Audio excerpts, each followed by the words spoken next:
안녕하세요. 결혼 생활 8년 개고생만 하다가 이혼했어요. 워낙에 도움받은 게 하나도 없다 보니 아빠 없이 애 키우는 게 그렇게 힘들지는 않네요. 다만 아빠 없이 커가야 할 아이를 생각하면 그거 하나만큼은 미안할 따름입니다. 부모님이 육아를 도와주신다고는 하지만 여태까지 염치 없이 부모님 도움받아 왔는데 이혼한 마당에 부모님 고생을 더 시키진 않으려고요. 제 결혼 생활은 시작부터 순탄치 않았습니다. 세상 어느 누가 결혼하면서 내 인생이 이렇게 꼬여버릴 거라고 생각을 하겠나요? 저 또한 남편과 결혼 준비를 하면서 앞으로 펼쳐질 행복하고 밝은 미래만 생각했어요. 한참 결혼 준비할 당시에 남편이 시부모님한테 결혼 자금으로 얼마 정도 받을 수 있다는 말을 꺼냈을 때 조금 부담스러웠습니다. 저희 집이 찢어지게 가난한 건 아니었지만 시댁과 비교했을 때 비교적 여유가 없는 편이었거든요. 애초에 저는 결혼할 때 집에서 지원을 받아오기보단 어떻게든 저희들 힘으로만 해결해 볼 계획이었어요. 그런데 남편이 집에서 큰 돈을 받아온다고 하니 괜히 부모님께 부담을 드리는 것 같아서 마음이 무거웠어요. 남편한테 솔직하게 나는 집에서 지원을 받아올 상황이 아니니 그냥 우리 힘으로 시작하는 게 어떻냐고 물었습니다. 남편은 형편 닿는 대로 하는 거지 무슨 걱정이냐며 저희 집에서 지원을 안 해줘도 우리 결혼하는데 아무 문제 없게 하겠다고 했지요. 그런 남편한테 미안하기도 하고 고맙기도 했어요. 그런데 결혼 준비가 막바지에 다다르는 가운데 시부모님이 난데없이 지원해주겠다고 하던 돈을 안 주겠다고 나오더라고요. 정확히는 말을 바꾼 거였어요. 돈이 없으면 몸으로 때우라는 논리였는지 시댁에 들어와서 살라고 하더라고요. 말을 꺼내놓은 게 있으니 남편은 많이 당황한 듯 보였으나 저는 저대로 오히려 마음이 편해졌어요. 애초에 부모님 도움 없이 결혼하길 바라기도 했었고 반반 결혼을 못한다고 해서 시댁에 얹혀 살고 싶은 마음은 더더욱이 없었으니까요. 이 사실을 알게 된 저희 부모님께서 저한테 많이 미안해하셨어요. 빚을 내서라도 반반 결혼을 하는 게 어떻겠냐고 하셨는데 제가 빌리나 부모님이 빌리나 빌린 돈을 갚아야 하는 건 똑같으니 그럴 필요 없다고 했습니다. 돈을 못 해주신 대신 부모님께서 회사 다니는 저를 대신해 부동산 여기저기 돌아다니면서 신혼집으로 괜찮은 매물을 몇 개 알아와 주셨어요. 그렇게 직장인 전세대출을 받아서 모자란 돈을 메꾸고 신혼집을 구해 결혼을 하게 되었습니다. 신혼여행은 해외로 다녀오려고 했는데 상황이 이렇게 되는 바람에 그냥 국내로 짧게 다녀왔어요. 어쩌다 보니 친정집하고 거리가 가까운 위치라서 저희 집에서 반찬도 이것저것 해다 주시고 결혼 생활하면서 친정 도움을 톡톡히 보았죠. 아이 태어나면서 오며 가며 아이도 봐주시기도 했고요. 결혼 생활 1년 후에 아이를 갖게 되었어요. 전세 생활 청산하고 자가로 이사 가려면 아직도 돈을 더 모아야 하는 상황이었지만 돈 없다고 아이 없이 살고 그럴 생각은 아니었거든요. 친정어머니가 도와주시면 출산하고 복직도 바로 할 수 있었으니 나름대로 계획이 다 있었습니다. 아이 태어나고 나서 딱 2달 몸 추스르고 친정어머니 도움받아 바로 출근을 했어요. 괜히 남편 외벌이 시켰다가 행여라도 남편이 너 때문에 시댁 지원 포기하고 나 혼자만 힘들게 일한다고 생각할 수 있으니까 휴식은 저한테 사치나 마찬가지였죠. 정확히 아이 태어나기 전까지 시댁에서는 그 어떤 간섭도 하지 않았습니다. 지금 생각해보면 아마 아이 태어나고 나서 사는 게 힘들면 뒤늦게라도 시댁으로 기어들어올 거라고 생각했었던 것 같네요. 개고생하다가 정신 차리면 시댁에 도와달라고 기웃거리진 않을까 싶었나 봐요. 그런데 저희가 생각보다 잘 살고 친정어머니 덕분에 바로 복직해서 맞벌이하면서 잘 살고 있으니까 심술이 났던 거죠. 그러니까 언젠가부터 시어머니가 저희 생활에 간섭을 하기 시작했어요. 친정이랑 가까이 산다고 시댁은 아주 거들떠도 보지 않느냐며 이틀 3일에 한 번꼴로 전화를 해서 잔소리를 하기 시작했죠. 그전까지는 시댁에 간다고 연락이라도 하면 같이 살기 싫어서 집 나가 사는 것들이 뭐가 좋다고 우리 집에 올 생각을 하냐며 오지 말라고 했던 사람이 말을 싹 바꿔서 저희가 친정만 챙기고 시댁을 소홀히 하는 것처럼 말하니 어이가 없더라고요. 남편과 상의 후에 2, 3주에 한 번은 무조건 시댁에 다녀오기로 했어요. 매주 시댁에 다녀오는 건 사실상 불가능한 일이고 한 달에 한 번은 너무 뜨문뜨문 가는 게 아닌가 싶어서 그렇게 정했던 겁니다. 그렇다고 저희가 시댁에 간다고 해서 시어머니가 저희를 반겨주거나 한 적은 한 번도 없어요. 아들이랑 손자는 애틋하니 그나마 이뻐해 주셨지만 저는 항상 찬밥 신세였지요. 처음 시댁에 갔을 때 빈손으로 갔다고 욕도 엄청 먹었어요. 시댁에 방문하는데 며느리란 게 어떻게 껌 한 통도 안 사들고 올 수가 있냐면서 친정부모님 거들먹거리면서 예의가 어쩌고 집에서 그렇게 가르치더냐 저쩌고 하면서 타박을 해왔습니다. 친정에서는 저희 어떻게든 뭐 하나라도 아끼게 해주고 싶어서 반찬도 이것저것 챙겨주시고 그랬는데 시댁은 저희한테 항상 무언가를 바라기만 했어요. 시어머니 눈에는 제가 그냥 합가해서 같이 살기 싫어서 아들 꼬셔 집 나가 살고 있는 나쁜 년으로 보였겠지요. 바보 같게도 저는 어떻게든 시어머니 마음을 돌려야겠다고 생각했고 그러려고 애를 많이 썼습니다. 시댁 갈 때마다 시어머니가 좋아한다는 계절과일이며 제철 음식들 사들고 가고 그랬습니다. 시어머니가 몸이 허한 것 같다 하면 한약도 몇 첩 지어서 가고 그랬어요. 맞벌이를 하고 있긴 했지만 2, 3주에 한 번씩 시댁에 가는 게 부담이 될 정도였지요. 시댁 가서 시어머니 대신 집안일도 해드리고 뭐 김장이 있다거나 큰 집 행사가 있다고 하면 회사에 휴가까지 내서 제가 제일 먼저 달려가 시어머니를 도왔습니다. 하지만 제 정성이 역부족이었는지 시어머니 마음은 좀처럼 열리지 않았어요. 결혼할 때는 제가 남편한테 고맙고 미안해했는데 결혼 후에는 역으로 남편이 저한테 고맙고 미안해했지요. 그렇게 결혼 생활 6년이 지나갔어요. 시댁에 시달려가면서도 열심히 일하고 아끼고 모아서 집을 사게 되었습니다. 대출이 더 늘어나긴 했지만 요즘 애들이 집이 전세면 전세인 대로 아파트가 구리면 구린 대로 그걸 가지고 편을 가르고 놀리고 그런다는 뉴스를 보니 무리를 안 할 수가 없었네요. 그래도 저희 나름대로 행복했는데 큰 사건이 하나 터지고야 말았습니다. 시어머니가 평소보다 더 공격적으로 변하기 시작했어요. 처음에는 저희가 이제 번듯한 집까지 갖게 되었으니 그게 열받아서 저한테 더 모질게 하는구나 싶었는데 가만 보니 했던 말을 자꾸 또 하는가 하기도 하고 뭘 자꾸 깜빡깜빡 하기도 했어요. 시어머니랑 좋은 사이는 아니지만 TV 프로에서 봤던 치매 증상에 대한 내용이랑 거의 맞아떨어지는 부분이 많아서 걱정이 되더라고요.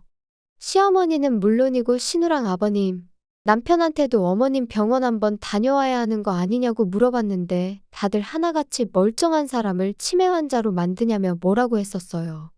하지만 날이 갈수록 제가 알고 있던 증상과 똑같은 행동들을 반복하시니 억지로라도 제가 모시고 다녀와야겠다는 생각이 들더라고요. 그리고 우려했던 일이 실제로 벌어지고 말았습니다. 시어머니는 치매를 앓게 되신 거였어요. 치매 판정을 받고 나니 오히려 더 빠르게 증상이 악화되어 갔습니다. 그러던 와중에도 며느리 부려먹겠다는 건 안 까먹는 건지 이제는 평일에도 저를 찾기 시작했어요. 그때도 저는 아무 불만 없이 부를 때마다 시댁에 다녀왔습니다. 그리고 그때부턴 2, 3주에 가던 것도 매주 다녀오게 되었고요. 아무리 시어머니가 저를 괴롭혔다고 해도 치매를 가지고 하늘이 응당한 벌을 내렸다는 생각이 들었다기보단 딱한 마음이 더 컸거든요. 그렇게 1년이 지나고 나니 그때부터는 집에서 대소변 실수도 하기 시작했어요. 전문 간병인이나 요양교육을 받았다면 모르겠지만 시어머니가 기억만 왔다 갔다 할 뿐이지 여장부 스타일에 힘도 좋으시거든요. 말인즉슨 저를 포함한 시가족 모두 시어머니를 어떻게 감당하기 힘든 상황까지 오게 되었다는 거였어요. 시댁에 돈이 없는 것도 아닌데 이 정도면 전문 간병인을 쓰거나 요양원을 보내는 게 맞지 않나 싶었어요. 시아버지가 좀 와달라는 연락에 최대한 시댁에 다녀오고 있긴 했지만 저도 회사 다니는 상황이어서 체력적으로 많이 힘들었고 제가 시댁에 가 있으면 시댁에 가 있는 만큼 저희 친정어머니도 대신 애 봐주시느라 저희 집에 발이 묶여서 계셔야 했거든요. 그러던 와중에 제가 둘째 아이를 임신하게 되었습니다. 집안 상황도 그렇다 보니 계획된 게 아니라 조금은 당황스러웠어요. 조심하지 못한 제 잘못이 크긴 했죠. 친정어머니가 거의 저 대신 첫째 아이 다 키워주신 거나 마찬가지인데 갓난쟁이를 또 처음부터 부탁하자니 죄송스러운 마음밖에 없었습니다. 막상 친정어머니는 첫째 혼자 외로웠을 텐데 둘째 생긴 게 참 잘된 일이라며 둘이고 셋이고 낳기만 하면 아이는 대신 다 봐줄 테니까 건강하게만 출산하라고 응원을 해주셨어요.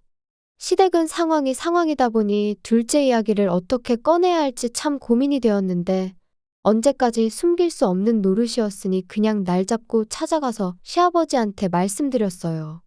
단도직입적으로 둘째가 생겼기 때문에 이제 시댁 와서 시어머니 돌봐드리는 거는 못할 것 같다고 했죠. 그런데 돌아온 시아버지 답변이 정말 예상도 못한 답변이었습니다.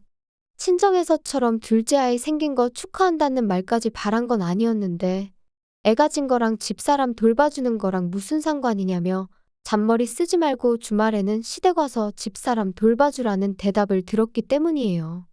평소에는 말대답 해본 적 한 번 없는 저도 그냥 있을 수가 없더라고요. 애 가진 몸으로 회사 생활하면서 어떻게 시어머니까지 간호를 하겠느냐 물었더니 잔머리 쓰는 게 두 눈에 다 보인다고 그렇게 힘들면 회사 그만두고 시댁 들어와서 살라더라고요.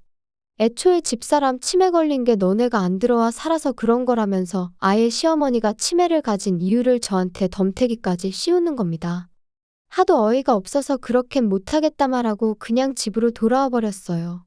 현관문 너머로 시아버지가 고래고래 소리를 지르는 소리가 들려왔는데 싹 다 무시해버렸습니다.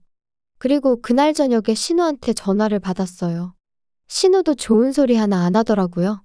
주말만 봐드리는데 뭐 그렇게 대단한 일 한다고 온갖 유세를 다 부리냐고요. 말이 주말만 봐드리는 거지. 평일에도 시아버지가 부르면 몇 번이고 다녀왔고 주말에만 봐드리는 게 시어머니만 봐드리는 게 아니라 일주일치 집안일이 쌓여있는 거 다 해야 하고 시아버지 굶지 않게 일주일치 먹을 것도 대충 준비해놓고 가야 하는 거 모르냐고. 그럼 형님이 평일 내내 시어머니 간병해드리고 집안일도 다 해놓으라고. 그럼 제가 주말만 가서 어머님 봐드리는 거 생각해보겠다고 하고 전화 끊었습니다. 그런데 생각해보니 시어머니 문제로 시가족들한테 시달리고 있는 게 저라는 사실이 어이가 없더라고요. 남편이 중간에서 딱 교통정리 한 번만 해주면 쉽게 끝날 텐데 아버님한테도 저 혼자 말씀드리러 다녀왔고 신호전화 받는 동안도 남편은 애랑 놀아준다는 핑계로 아예 대화에는 끼지도 않았거든요. 그래서 남편 불러 세워놓고 한마디 했어요. 이럴 때 남편 역할이 뭐겠냐, 당신이 나서서 한마디 해줘야 하는 거 아니냐 했더니 이제 와서 남편이 자기 가족들 편을 들기 시작하더라고요. 다른 사람 일이면 자기가 가만히 있겠냐고. 그런데 다른 사람도 아니고 우리 엄마 일인데 어떻게 자식된 도리로 아픈 엄마를 내칠 수가 있겠냐고 뻔뻔하게 헛소리를 하는 거예요. 언제는 얼마나 챙겼다고 뻔뻔하게 내친다는 소리를 할 수 있느냐고 대번에 따져 물었어요. 우리 결혼 생활 8년, 시댁에 왕래하기 시작한 지 6년 동안 당신이 시댁 가서 손가락 하나 까딱한 적이 있었냐고요. 시어머니 아프고 나서도 주말마다 가서 시어머니 케어하는 게 나였지 당신이 가서 뭐 하나 한 게 있느냐고 말이죠. 그리고 내가 언제 시어머니를 어디 뒷산에 고려장이라도 하고 오자고 제안했냐고. 나 말고 전문적으로 교육받은 간병인을 쓰던가 요양원에 모시자는 건데 어떻게 그걸 내친다는 표현을 할 수가 있느냐고 했죠. 제 말이 틀린 게 없는데도 남편은 요양원에 모신다는 게 무슨 뜻이냐. 요양원 보낸다는 게 그냥 목숨만 부지시키는 거지 죽게 내버려 두는 거랑 다를 게 뭐냐고요. 아픈 사람 집에서 꾸역꾸역 모시면서 마누라 고생시키는 건 괜찮은 거냐고 따졌더니 누가 가족 아니랄까봐 지 누나가 했던 말이랑 아버지가 했던 말을 아주 짬뽕시켜서 대답을 하더라고요. 주말만 가는 건데 뭐가 어렵냐느니 하는 말은 참을 수 있었는데 이참에 시댁 들어가서 살면 어떻겠냐는 소리 나올 때는 아무리 저라도 욕이 절로 나오더라고요. 여태 내가 하는 말을 뭐 귓구멍이 아니라 뒷구멍으로 들었냐고. 아무튼 나는 어머님보다는 아이가 더 중요하니 더는 간병 못하겠으니 그렇게 알라고 딱 잘라서 말했습니다. 하다 안 되니까 남편이 성질을 부리기 시작했죠. 그럼 아직 멀쩡한 우리 엄마를 요양원에 보내자는 거냐고. 이게 시어머니 일이니까 그러지. 친정엄마 일이었으면 똑같이 했겠냐고 발악을 하기 시작하는데 어이가 없었습니다. 저도 한마디 해줬어요. 만약에 우리 집이 똑같은 상황이었으면 나는 주저하지 않고 요양원부터 알아봤을 거라고요. 대신 요양원에 못해도 시간 되는 대로 일주일에 2~3번은 다녀왔을 거라고 했더니 그제서야 아무 말도 못하더라고요. 하지만 남편은 이 일로 저한테 삐쳤는지 그 후로 며칠 동안은 저한테 말 한마디 안 걸어왔어요. 저한테 자기 화났다는 걸 티내려고 일부러 발소리 쿵쿵 내면서 걸어다니고 문이 부서져라 세게 닫아 제끼고 여태까지 힘을 합쳐 살아온 내 남편이 알고 봤더니 본성이 아주 옹졸하기 그지없는 사람이었다는 사실이 놀랍고 충격적이었습니다. 하루 이틀만 그랬으면 참는데 그 꼴을 일주일 내내 보고 있으니 저도 생각을 달리하게 되었습니다. 평소 친하게 지내던 직장 동료가 소개해준 변호사를 찾아가 조용히 이혼 준비를 시작했죠. 변호사가 알려주길 합의 이혼하는 게 가장 깔끔하긴 한데 자초지종을 들어보니 충분히 이혼 사유가 될 것 같다고 소송도 문제없다는 말을 해줬어요. 그래서 미리 이혼 서류만 만들어 놓았어요. 그래도 마음 한편으로는 남편이 시어머니 걱정에 저러는 거다. 저러는 건 한때고 곧 제정신 차려서 평소에 내 남편으로 돌아올 거라 믿었거든요. 그리고 시간이 지나 이혼 서류 만들어 놓은 그 주 주말이 되었어요. 제가 진짜로 시댁에 안 가고 집에 있으니까 그제서야 말을 걸어왔어요. 우물쭈물하면서 자기가 곰곰이 생각해봤다고 좋은 해결 방법이 있는 것 같은데 한번 드러나 보겠냐 하더라고요. 무슨 소린가 들어는 봐야겠다 싶어서 말해보라고 했어요. 그랬더니 남편이 당장 내일이라도 시어머니를 우리 집으로 모시면 어떻겠냐는 소리를 하는 거예요.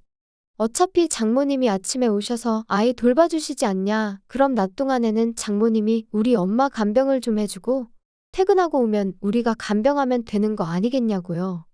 시댁에 오며 가며 시간 낭비할 일 없으니까 좋은 아이디어 아니겠냐고 하는데 그걸 해결 방법이라고 떠벌리고 있는 인간을 보니 오만정이 다 떨어지더라고요. 무슨 약이라도 잘못 먹었나 싶기까지 했어요.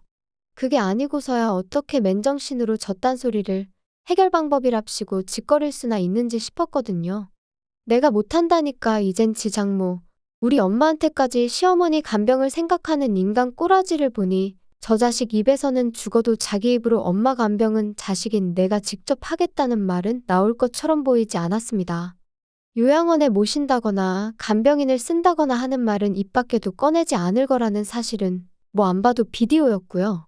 그래서 미리 준비해 놓았던 이혼 서류를 조용히 내밀었습니다. 남편이 이게 뭐냐고 묻길래 보면 모르겠냐고 이혼 서류라고 대답해줬죠. 이혼 서류를 보면 그나마도 정신 차리겠거니 싶었는데 그게 아니라 세상에 시어머니 병수발 들기 싫어서 이혼하는 며느리가 어디 있냐고 따지고 들더라고요.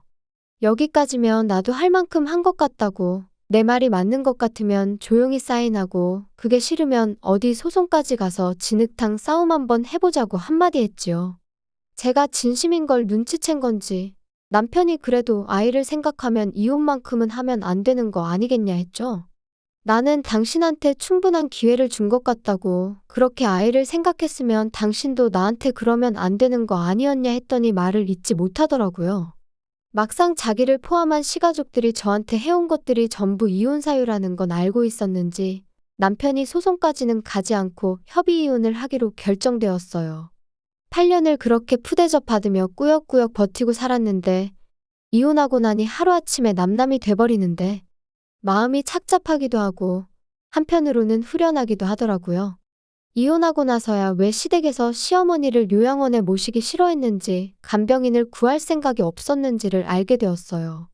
애초에 결혼할 때 시댁에서 해주겠다던 돈이 없는 돈이나 마찬가지였던 거예요. 엄밀히 말하자면 저희 결혼할 때쯤에는 그 돈을 가지고 있던 건 사실이었는데 시어머니가 친하게 지내던 지인분한테 사기를 당하면서 그 돈을 전부 떼먹혔다고 하더라고요. 그러니까 결혼식 날짜까지 잡은 상황에 저희한테 집 해주기로 한 돈은 못 해주니까 집에 들어와서 살라는 식으로 나왔던 거였어요. 게다가 시어머니가 믿었던 지인한테 사기를 당한 충격 때문에 그랬나 그때부터 치매 증상이 조금씩 보이기 시작했었다더군요. 남편이 그 사실을 몰랐을 리는 없고 애초에 시작부터가 거짓말인 결혼이었던 거예요. 나무꾼이 날개옷 숨겨놓은 것 마냥 아이 태어나고 나면 제가 애 때문에라도 계속 견디고 살았겠거니 생각했던 걸까요? 배신감에 치가 떨리지만 이젠 남남이 되었으니 신경 안 쓰고 살려고요. 그냥 늦지 않게 양육비나 제때제때 보내줬으면 좋겠어요. 원하던 대로 시어머니 곁에 붙어서 평생을 간병하게 만들어줬으니 두 부자가 어디 한번 제가 그동안 어떻게 시어머니 수발을 들고 살았는지 뼈저리게 느끼며 저 같은 복덩이를 놓쳐버린 걸 평생 후회하면서 살았으면 좋겠습니다.